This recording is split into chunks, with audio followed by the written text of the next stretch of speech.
Hey everyone, it's AZ with the Fire Rescue Wellness Podcast, and today I'm not introducing a guest because I don't have one. I am recording a solo episode. I haven't done that for a little while, but I wanted to commemorate my 100th episode with a little bit about my retirement. As I record this in my, use your finger quotes, studio, I have been retired for just a little over 24 hours. And man, was it an emotional roller coaster. I feel like I am hungover, but I didn't drink. So I'm hungover with emotions. I'm hungover. I'm so tired. The shift was so super exciting. It was so fun. It was everything that I imagined it would be and more. When we retire at my fire district, they ask us how we would like our last day to go. And initially, I didn't think I wanted any of the pomp and circumstance and the cake and the visit and all of those things. I didn't think I wanted those things. The only thing I wanted was to have each and every one of our 5 female employees working with me on my last day at my station. And I was a little bit nervous. They all did shift trades to get onto my shift. And I was nervous because when we hit minimum manning, actually, when we are at minimum manning, the medic at my station doesn't roll out the door. And so we had extra manning that day, coincidentally. So each day I was just checking, crossing my fingers that no one had called sick and no one had gotten hurt. And so the morning came and the schedule was still set. I was so excited. And I walked in and everyone's face was a little bit dejected, I guess is the best way to put it. And we had a challenge. It wasn't a manning challenge. It was a vehicle challenge. We have not one, but 2 extra ambulances in our fire district, and they were both out of service. And so we didn't have a rig to put the medics in. But thank you to our friends at the nearby fire district, Darien Woodridge. They loaned us a medic unit to get the day started, and then one of ours got fixed, so we got to get back in our rig. The 5 of us had a wonderful day, wonderful meals, great fellowship, lots of visitors during the open house. We had dinner with my battalion chief, which was really fun. He was super late, but that wasn't his fault. And then we got the last call of my career right after dinner, and everyone did just such a great job, saved a young man an anaphylactic shock. So that was a good way to go out. And then I didn't have any calls overnight, so I should have been sleeping all night, but I was up pacing around the firehouse. So that's how my last day went. And now I am just emotionally hungover. So thanks to everyone that messaged me, that sent me emails and texts and commented on photos on Facebook. I appreciate you all. And retirement is pretty sweet so far. Today, however, I want to talk about 20 things I learned in 20 years in the fire service. And I said this was going to be a solo episode, and it still might be, but after I record 19, I'm going to hit pause and see if my best friend responded to me so that he can do number 20 with me. But without further ado, number 1, always buy pink. Pink accessories, pink shoes, pink pens, everything pink. I hadn't been on the fire department very long, and I came in one day, and this dude was wearing my shoes, my gym shoes. He was running in my gym shoes, and he didn't understand why I was upset. And I tried to explain to him, like, dude, shoes are not something that you use of someone else's, especially without permission.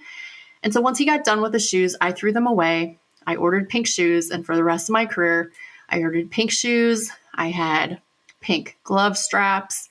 I had pink everything. And if it couldn't be pink, I stuck Hello Kitty stickers all over it because dudes will not steal your shit when it's pink. Mark my words. Number 2, without exception, I should say almost without exception, it's never about you. When someone is treating you badly, when someone's being cruel, when someone's criticizing, when someone's tearing you down, it's almost never about you, and it's about them. And I wish I could have understood that 20 years ago, because it would have made my life so much easier. Without exception, it's almost never about you. Number 3 is related to number 2. Some people are just assholes, and you can't change that. They're going to be an asshole no matter what you do, no matter how kind you are, no matter how much you go out of your way, no matter how much you take the burden off of them and put it on yourself. They're still going to be assholes. On the same note, other side of the coin, some people are absolute angels, and you will never change that either. I had a coworker. I now know that there's a word for it. It's called a golden retriever. That coworker was always kind, always smiling, always ready to go above and beyond, no matter what you did, no matter what you said, no matter how bad the day was. That person was always, always happy and present. Some people are just angels, and you can't change that. Number 4, I learned pretty early on that you have to be very careful what you pour your love into. As much as the fire service wants you to get excited, and they want you to join teams, and they want you to take classes, sometimes they also don't allow you to grow in the way that you want to grow. I was so very excited to be a fire investigator. In fact, I was so excited that I paid for my own classes. And it wasn't just a 1-week class. It was 3 weeks of classes. It was very expensive. I was so excited to be a fire investigator that I paid for it myself. And then I got myself into what I can only describe as an abusive relationship. So I had paid to take these classes, and I was more or less used and abused and discarded, and left with a very sour taste, and left the team with a very sour taste in my mouth, because I loved it so much and I poured my love into it. But sometimes when you love things, you're going to get blocked. And that's what happened to me with fire investigations. So just know you can pour your love into something and you can still be blocked. Related to love, number 5, I learned this from a coworker. He always said relationships are not 50-50. Relationships are 100-100. You have to give 100% every day. But sometimes 100% doesn't mean completely 100%. So in other words, if you are sick, if you are tired, and you can only give 80% that day, but that's everything you can give, that is your 100% that day. But if you and your coworker or your spouse or whomever you're in a relationship with are only both giving 50%, the relationship will ultimately fail. So relationships are not 50-50, they're 100-100. Number 6, communication is essential. It's essential in the fire service. It's essential in romantic relationships. It's essential in family relationships. Communication is the key. Think about it. When you read a NIOSH report, what do they always determine? There was a breakdown in communication, whether it was in the radio traffic, whether it was in the equipment, whether it was in the goals and objectives. There's a breakdown in communication. I had a pretty hilarious breakdown in communication. I had been on the job maybe 5-6 years, and I was on the ambulance with one of my all-time favorite coworkers, Carl. And if you've seen any of my pictures on social media, Carl is the one who was always doing the countdown with me. We got hired on the same day. Carl and I were on the ambulance together, and then there were 3 giant humans on the engine company. And I only say that because it becomes important in the story. So we went out for, I believe it was, the dispatch was for complications. I don't think it was complications of pregnancy, but something about female problems. That was the dispatch. And so being the lone female in the crew, obviously, I get tagged to be the one to go check it out. So I walk into the bathroom and I'm talking to the young lady, and I find that she has a prolapsed rectum. And so I turn to my partner, Carl, to say quietly, because, people just don't really want that broadcast. So I turn to him to say quietly, prolapsed rectum. Carl hears the word prolapsed. He turns to the other three and screams, cord. So now those three think it's a pregnancy with a prolapsed cord. The three giant humans are throwing couches and tables and chairs out of the way to get this woman loaded onto the cot. And I'm just standing in the bathroom going, what the hell just happened? And I looked at Carl and I said, what is going on? And he said, it's a prolapsed cord. We have to move quickly. I was like, oh my God, Carl. Prolapsed rectum. Prolapsed rectum. Communication is key. Number 7, I learned this one of my first days on the job. And what the firefighter said to me, it was Steve. We were up on a roof and he said, what do you know about this roof? And I started regurgitating things that I had read in the building construction textbooks and everything else. I was so proud of myself. And he put up his hand and said, no, there's only 2 things you need to know about roofs. Can you walk on them or can't you? And in that moment, I realized that we make things so complicated, not only in the fire service, but in life. We make things so complicated unnecessarily, because he was right. There really were only 2 things that I needed to know. Can I walk on it or can't I? Everything else falls into place after that. Number 8, ask for what you need. No, let me strike that. Demand what you need. Now, I'm not talking about the latest and greatest. I need a new fire engine when mine is only 3 years old. That's not what I'm talking about. I'm talking about your PPE. Make sure your shit fits. I'm talking about your training. I'm talking about how you spend your day at the firehouse. You need to ask for what you need. And when you are told no, you need to ask again and again and again and again and again until you get what you need. Ask for, or in fact, demand what you need. Your life depends upon it. Number 9, the number of actual crises in life is infinitely small, just like the number of actual emergencies in emergency services. When I started the fire service, I truly believed I would be saving babies and families from fires every day. Well, maybe not every day. At least once a week, I would be saving people from fires.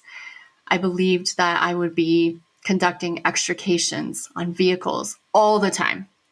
I believed that I would be pushing drugs and doing ALS interventions all the time. I believed that there were going to be so many emergencies and I was going to save so many lives. But truly, the number of calls, the number of meaningful calls that I went on in 20 years is quite small. Most of the time, when we got called out, it wasn't a true emergency. It was a perception of an emergency. The person that called truly believed that the reason they were calling was an emergency. But the number of actual emergencies was very, very small. And we can actually apply this to our life. Many times when we are wound up, twisted, out of our minds, worrying about something that seems to be so important, it's really nothing. And I guess it's that whole thing. If it's not important in 5 minutes, 5 months, or 5 years, it's really not important. I think that kind of applies here. Number 10. This one, I'm so glad I did this. Number 10 is take the picture, write down the memory. I realized my first day online at the firehouse, everyone was talking about stories and funny things other people had said. And I looked at my coworker and I just said, this is incredible. And he said, don't worry. Once you're here for a week, you will have stories too. And he was right. It took about a week and I had stories to share as well. But what I'm really glad that I did was early on, I started writing down what I called quote of the day. And usually it was just one funny thing that someone said during the day. Sometimes it would be several things, but I started writing those things down. I also started taking a lot of pictures, even when it seemed ridiculous. And I do have some ridiculous photos, but I took pictures, I wrote down stories, and I wrote down quotes. And now looking back, it's incredible. The memories are incredible. So take the picture and write down those memories or those quotes of the day. You won't regret it. Number 11 is related to number 10. Firefighters say ridiculous shit. I can't. I just can't with some of the stuff they say. And I am so glad that I wrote it down so that I can remember it. And if you want to see some of the stuff they say, head on over to my Threads account. I repost it to Instagram as well. But wow, they say ridiculous stuff. Number 12, diabetes is a really good model for life. You really need to stay on top of things, or you are doomed to keep repeating the same script. For years, we had a patient, a very brittle diabetic, and like clockwork, we would be out to that patient's house several times a week, and for low blood sugar instances. And without fail, it was always the same story. The patient had too much alcohol, which then impacted the blood sugar, which then caused the blood sugar to plummet. And now they were in a low blood sugar situation, laying in their bed, drenched in sweat, unresponsive. And that script repeated itself hundreds and hundreds and hundreds of times during my career because the patient never changed the script. The patient never made the choice to take care of their alcoholism or to take better care of their diabetes. So the same thing can apply to us. We are doomed to keep repeating the same story until we change our script. Number 13, when you have a chance to choose your team, choose them wisely. The crew that you work with at the firehouse can make or break your day, just like the people that you surround yourself in your private life can make or break your day. I had some of the best days and I had some of the worst days, and it all generally depended upon the crew that I was working with. So if you're in a position to choose your own crew, to look at the stations and say, who do I want to work with? Do your research, choose wisely. Number 14, wearing the same clothes to work every day frees up a lot of mental capacity for creativity and in other areas of your life. And so Dan John, the famous strength and conditioning coach, actually says, I have 5 black shirts, 5 black pairs of pants, however many socks, however many underwear, and he wears the same shoes every day because he doesn't have to think about it. When he travels, he doesn't have to put together outfits. He just throws in the appropriate number of shirts, pants, socks, and underwear, and he's ready to go. And because when I went to work every day for 20 years, I didn't have to decide what I was going to wear, that definitely freed up time and mental energy for other areas of my life. Number 15, as long as you're getting the job done, stop listening to the noise and the criticism that's going to happen no matter what. The noise and the criticism, you're going to get it, whether you're doing the job perfectly or you're doing the job in a way that, quote unquote, that's not how I would do it. You're going to get that criticism regardless. So how about you just do the job in the best way that you see fit? If you took a saw and asked 5 people, what is the procedure for starting the saw? You are definitely going to get at least 5 different answers. So as long as what you're doing is correct, why not just do it the way you want to do it? Number 16. Sometimes, though, you just have to say, fuck it, throw up your arms, and hand it off to someone else. You can only take so much criticism about how you're doing something before it just becomes ridiculous.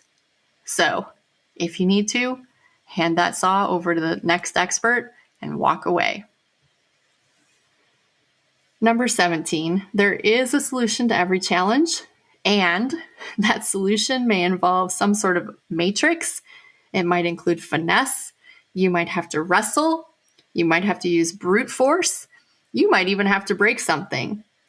But there's a solution to everything, and that includes relationships.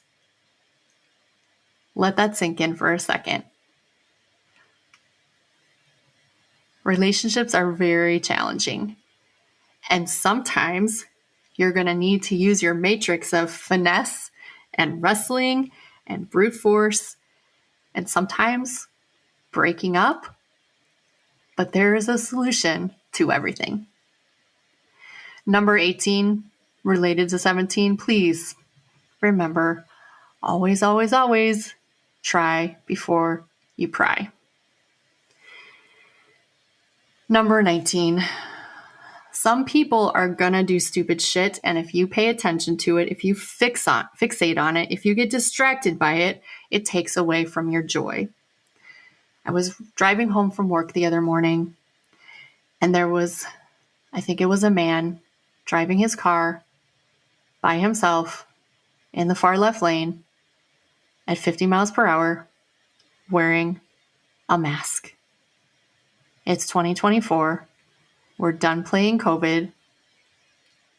And this dude was in the far left lane driving impossibly slow. And I just started to get so angry. And then I just realized people are going to people. And sometimes they're going to do stupid shit. And I can't change that. Thank you for joining me on the Fire Rescue Wellness Podcast. I'm your host, AZ. I find the research and resources and then provide the fire service with the so what, now what, to ensure the health and well-being of every member of our profession. Together, let's thrive. I was just listening to your podcast about your anxiety about going to coffee shops. And this is giving me anxiety, but for you, I will do this. So listeners, we're being joined a little last minute by my BFF, Andrew Pogvara. Andrew, say hello to the listeners. Hello, everyone. Yes. And Andy, it took like some strong arming and some stuff like that to get him on, but I figured if nothing else, we could do number 20 together, which is pay attention. You never know when you're going to beat your best friend for life. That's right. Andy, do you want to tell the story from your version of how we met? Yeah. So I remember it that we, it was a check well-being call. I don't know if we could say an address, but it was, where it was at, but, get this check well-being call, get there, suicidal lady ended up having to go to the hospital and, asked for the police escort to go with in the back of the ambulance. And we're riding to the hospital, and you start in after treating the patient and taking care of making sure that they're stable and whatnot. And we start doing 20 questions. And lo and behold, it finds out that you were working part-time in the town that I grew up in, where my parents, had their house, and my mom still lives now. And and it just went from there. Well, and 20 questions, I think, is the best way to get to know people. But here's where I really was like, whoa, this is so cool. When I would drive to work, where in the town where your mom still lives, when I drive to work, I would see this house and there's like limousines parked outside. I was like, this is so weird. Not like one, like several limousines. Several. Yeah. And so I always thought about that. And then when we were playing 20 questions, lo and behold, the house that I had noticed 100 times is where you lived. Yep. Crazy. Very crazy. So yeah, we had a lot of, we used to go on a lot of calls together because we were new kind of at the same time. Yeah. And you worked nights and I was on the ambulance. But the one call in particular that I remember really well is I was not having it. I was so tired and crabby. I don't remember what the call was for, but I took the stack of blankets off of the cot and I handed it to you. Because didn't you say, can I help you or something like that? Yeah, or what can I do? Yeah. What can I do? And I'm like, hold these blankets. And then like a matter of 50 seconds later, I was like, where are all the blankets? It was bad. It was bad. So yes, we've been the best of friends for 20 years now. And it's been a crazy ride. But let me ask you about some of my other things I learned in 20 years. See if you have anything to add. Okay. The first thing I told everyone was buy pink because firefighters steal your shit. Does that happen in police as well? Oh, yeah. Gear adrift is a gift. So how do you get people to not steal your shit? Oh, you got to like scribe your badge number or your name on there or something like that, So then if you find somebody with like your cuffs or your flashlight and you have like your badge number, chiseled in on there, you know who the thieves are around. Have they ever, like, how on guns they scrape off or they scratch off the identification number? Do people do that to your shit at the PD? No. Okay. Yeah. All right. I suggest trying the pink thing. I think it might work. Yeah. Yeah. Well, certainly, and it works for you guys because being females, and I don't know many males that would be comfortable. I would be all right with pink, it wouldn't bother me, but there's certainly some people in the profession that you're just like, oh no, I would never wear pink. Never. I also suggested the Hello Kitty stickers. That has always worked for me as well. Yeah, that's a good one. Yeah. All right. So number 2, I said, without exception, it's almost never about you. And I should say, not without exception, but it is almost never about you. When someone's being unkind, aggressive, whatever, name it, it's usually not about you. Yeah. Would you agree? 100%. Absolutely. 100%. You never know what other people have going on in their lives and what are the traumas or stressors and things like that. So yeah, generally for the most part, I think everyone tries to do good, and there are certainly bad people in this world, but regardless of whatever, like I said, you never know what other people have going on in their life. So yeah. We're doing good so far. My best friend is agreeing with me. All right. Number 3, I said, some people are just assholes and you can't change that. Some people are absolute angels and you can't change that either. Yeah. Yeah, absolutely. I told the story about, I have some coworkers, I call them the golden retriever coworkers. Mm-hmm. Like no matter what's going on, no matter what's going down, they are smiling, they're happy. You can probably picture the exact people I'm talking about. Do you have those people in the PD too? Oh, yeah. Yeah, there are. I just saw a good one, though, the other day. It was the German Shepherd people, and the German Shepherd are those ones that they're loyal, but they still have their guard up. But the minute they welcome you in, you are a friend for life. And I like to vision myself as being a German Shepherd instead of the Golden Retriever. I'm definitely not a golden retriever. I mean, just right back to the blanket story. Can I help? Hold these. Yeah, not a golden retriever. All right. I said number 4, be careful what you pour your love into because sometimes your love can be blocked. And my example was I was so excited to be a fire investigator that I put myself through the school and then it just kind of backfired on me. Has anything like that ever happened to you? Oh, absolutely. I think it's still happening to me. All right, we'll just leave that one right there.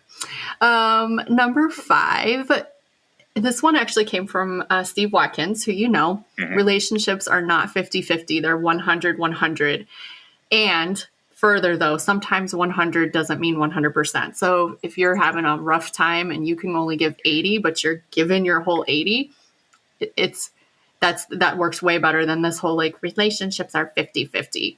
And I think that especially we've done really well with that, because sometimes you're doing great and I'm doing bad, or vice versa, and we're just always meeting in the middle.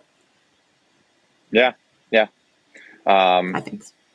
Well, and I agree with you. And and years ago, you actually put me in check about our friendship, and this was many, many years ago. And tell me more. I forgot this. Well, it's I like what we were just talking about earlier. You don't know what other people have going on in their lives, and I think I was struggling dealing with some things, and I don't think I was as receptive. And you had said something like, "Hey, you matter to me, and I'm making the effort, and so I want to see you also make the effort." And that always stuck with me, and I think that because of that conversation, and you put me in check, and I appreciate it, and I will never forget it, and for that I will always love you, and always have you near and dear to my heart. Damn, I forgot about that. You know what's also funny is when you say the most profound things, and then I'm like, that's so awesome. Where'd you hear that? And you're like, you said it last week. God, just getting old. Yeah. Communication is essential, which I think basically we pretty much just covered that one. That's number 6. Yeah. Number 7, another Steve Watkins. There's only 2 things you need to know about a roof. Can you walk on it or can't you? And so that's just like when you get so tied up in all the tiny details, you're thinking about everything when really you only need to think about 1 or 2 things. That guy is really smart. He said a lot of smart shit. I miss him. Also, I saw him yesterday at my retirement. Dude has hair down to his shoulders. Really? And a crazy beard. Is he like doing any music? Because I know he was always like very musically inclined and talented, and so is that like he's living out his older days? I think he might have been kidding, but he said he's going on tour in Europe, so I don't know if he was serious, but I think he was. I think he was in a band years ago, wasn't he? Right? Yes. Yes, Sacred Warrior. He's still in a band. That's awesome. Okay. Number 8, ask for, in fact, demand what you need. And this was more in reference to like my PPE, my gear, my uniforms. Like nothing ever fit me, but I just kind of like, after I asked, I just kindly went away. What do you have to add to that? I don't know. Come back to me. Come back. Yeah. Put a pin in it. My favorite term. Okay. I'm putting a red pin in it. Okay. You're going to love this one. The number of actual crises in life is infinitely small, just like the number of actual emergencies and emergency services. Yeah. Can you elaborate? No, I don't have much. Drop the mic. That one was a good one. Yeah. Okay, you're going to like this one. Take the picture, write down the memory. That's good. Always take the picture, always write down the memory. Yeah. Because you just told me something I actually forgot. Another conversation that we had that I forgot. Number 11, firefighters say ridiculous shit. You've had dinner with us. Oh, yeah. Yeah. Well, it's the same. It's the same in the the police side too. There are some interesting characters out there. It's true. It's a cast of characters. Yeah. I put, and I think you'll know exactly who this is. Diabetes is a really good model for life. You have to stay on top of things or you're doomed to keep repeating the same script. And I talked about a patient that we used to go to all the time for the same reasons. Mm-hmm. And I think you probably go to the same complainants and the same, what do we want to call them? Can we say perps? That's kind of dumb. What are the people? Customers. Repeat business, repeat customers. Yeah. You're doomed to keep, if you don't change your shit, you're doomed to keep repeating it. Right. Yeah. Okay. All right, you'll like this one. When you get a chance to choose your team, choose them wisely. Yes. Yes. Yes. Yeah. You Very want to much work so. with the best fits. All Yeah. right. How about this one? Wearing the same clothes to work every day frees up a lot of mental bandwidth for creativity. There you go. Yeah. I never thought that, because I don't know. Wearing a uniform every day could get somewhat tedious, but then you're like, I don't ever have to worry about what I'm going to wear to work. No, when you were in detectives, you didn't wear a uniform, right? And then you had to No. worry about what you're going to wear. Yes, I know. And it, caused a lot of stress. Yeah. Caused a lot of stress. All right. As long as you're getting the job done, stop listening to the noise and the criticism that's going to happen no matter what. Do it the way you want to do it. Do it the way that you see fit. Yeah, that's a good one. You've seen it at the fire station, people critiquing what you're doing, standing around drinking coffee, critiquing. Mm-hmm. Oh, yeah. Well, and so many people want to go ahead and give you their opinion and tell you, and like you said, critique, but how about instead of critique, how about help out then? Which leads us directly into sometimes you just have to say, fuck it, throw up your arms and tell someone else to do it. Yeah, that's a good one too. That's a good one. All right. This is a good one. There's always a solution to every challenge, and that solution may involve a matrix. It could include finesse, wrestling, brute force, or breakage. And that includes relationships. Yeah. Yes. Okay. Number 18. Always, always, always try before you pry. See if the door isn't locked before you bust it down. Yes. Yeah. That's the first thing we teach all of our breachers. I'll always try the door handle before you have to go ahead and break their door down.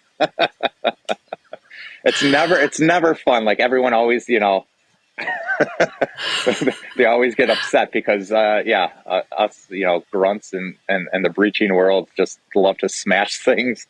And then they always get upset when people leave their doors unlocked, which always surprises me though, like why criminals would leave their doors unlocked, but sometimes they do. All right. Oh, also advice for the criminals out there. Lock your doors. Yes. Yeah. It makes it more fun for when the police come bashing it down. All right. And number 19. Some people are just going to do stupid shit. And if you pay attention to it or get distracted by it, it takes away from your joy. Yeah.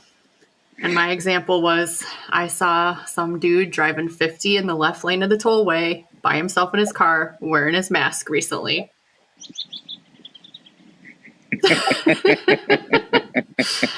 All right. And then number 20, we already talked about it. Pay attention. You never know when you'll meet your best friend for life. That's right. So I just cannot tell you how grateful I am for you and how fun you've made some of the stupid stuff that I've had to do in my career. And I have always been sad when I moved away to a station that you did not cover, but I always knew that you were there for me. So thank you to my best friend. And do you have anything to add? No, thank you. I'm so proud of you. Looking forward to what you have in store in your future coming up, and excited to see what you have going forward. So I'm just so happy for you and wish you all the best. Thanks, friend. So we're going to drop the mic. If you can hear, Andy's outside. It's beautiful today. You can hear the birds singing. I'm actually probably going to pull my carcass out of my bathrobe and go do something productive. I don't know what it's going to be, but with that, AZ and Andy are officially out.